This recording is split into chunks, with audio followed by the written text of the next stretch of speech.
మేడిగడ్డ కుప్ప కూలింది, ఏమైతుందా ఒకటి ఓ పిల్లర్ గుంగిపోతే ఏమైతుంది ప్రాజెక్ట్ అంతుంది కదా అంటాడు. హరీష్ రావు గారు, నీ గుండెకాయ ఊడబీక్తే నీకు తెలుస్తా, మొత్తం బాడెంత 6 అడుగులు ఉన్నావు, గుండె తీసి పక్కకు పెట్టు, నువ్వు ఉంటావో లేదో చూద్దాం.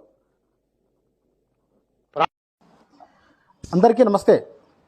నిన్న మన గౌరవనీయులు మన ముఖ్యమంత్రి రేవంత్ రెడ్డి గారు మేడిగడ్డను ఉద్దేశించి మాట్లాడుతూ, హరీష్ రావు గారు మీ గుండె తీసి పక్కకు పెట్టినప్పుడు తెలుస్తుంది మేడిగడ్డ ఎక్కడ వస్తుందా రాదా అని చెప్పేసి నువ్వు మాట్లాడినావు. నిజమే ముఖ్యమంత్రి గారు, మీరు అన్నట్టుగా హరీష్ రావు గారు గుండె తీసి పక్కకు పెట్టినా, మీ గుండె తీసి పక్కకు పెట్టినా, ఎవరు గుండె తీసి పక్కకు పెట్టినా కూడా మనిషి చనిపోతాడు. నిజమే. కానీ మాకు తెలిసోతులకు అడుగుతున్నాం, ఏమనుకోవద్దు. మరి చనిపోయిన మనిషి కాలు చేత ఆడిస్తాడా?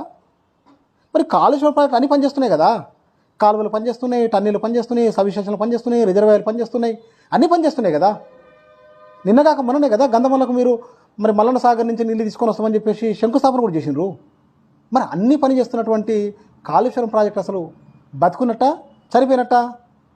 బతుకున్న ఆ ప్రాజెక్టుని మరి ఏ ఉద్దేశంతో తీసుకుపోయి మార్చిలో నెడుతున్నావు? దాంట్లో మర్మం ఏంది? సమాధానం మీరే చెప్పాలి.